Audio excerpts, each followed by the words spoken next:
Hi, welcome back. So the first real part of bookkeeping is obviously collecting information. You have to collect all the transaction information of sales that come in and the expenses that go out. And for example, to see how challenging of an issue this is, think about these big companies, right? Walmart has over 10 billion customer visits a year. So imagine 10 billion transactions have to be recorded, put in the books, how that money came in, and then also all the other transactions that go along with it, all of their vendors, suppliers. So it's probably another 10 billion worth of vendor and supplier transactions also. So you can imagine the size of that, right? Coca-Cola, 650 billion servings sold a year. So that means that 650 billion transactions have to be accounted for. Now, it may be that they sell cases and cases of soda to different restaurants, or they, things like that. So there's other things that may aggregate up some of those servings. But these are amazing. Google 1 to 2 trillion searches a year, and think about how Google makes its money through search engine ads, search ads, right?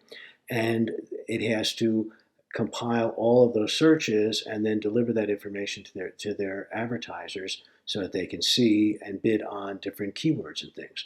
So in each of these cases, and every other company is like this too, these are just some examples of giant companies with lots of transactions that have mega amounts of bookkeeping to take care of, right?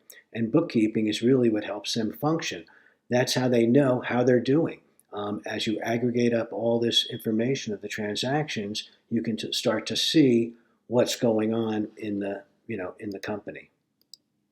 So think of this in your personal life, right? You can think of this collecting information. How much did you spend on food in the last 12 months? I bet none of us can really say, right? But we should be able to if we went back and actually kept a log of every thing we bought at the grocery store and every time we went out to eat. We could really get an idea, and we could do that through our credit card bills and our debit card transactions and our records from our bank and things like that.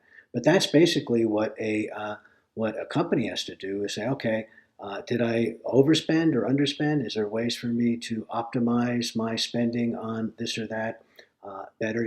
For a company, how much did the company spend on advertising? What was the return on that investment? All those kind of things start with collecting this information, right?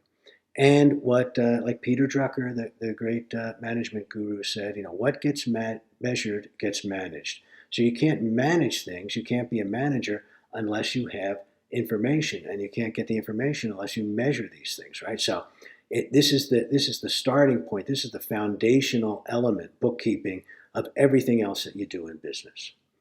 So if you want to start to make decisions and change behavior, with respect to your food, you'd have to first know how much, have a system in place to keep track of it, right?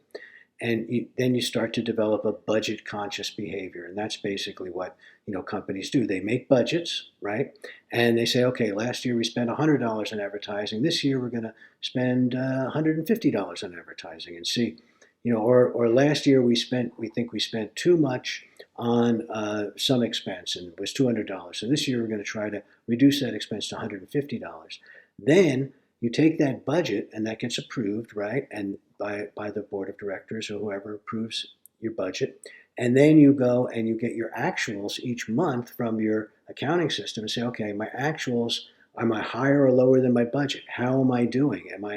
How am I driving this, how am I driving this bus along here? So this record of activity that is bookkeeping and accounting is what gives you those actuals to see if you're on track or not.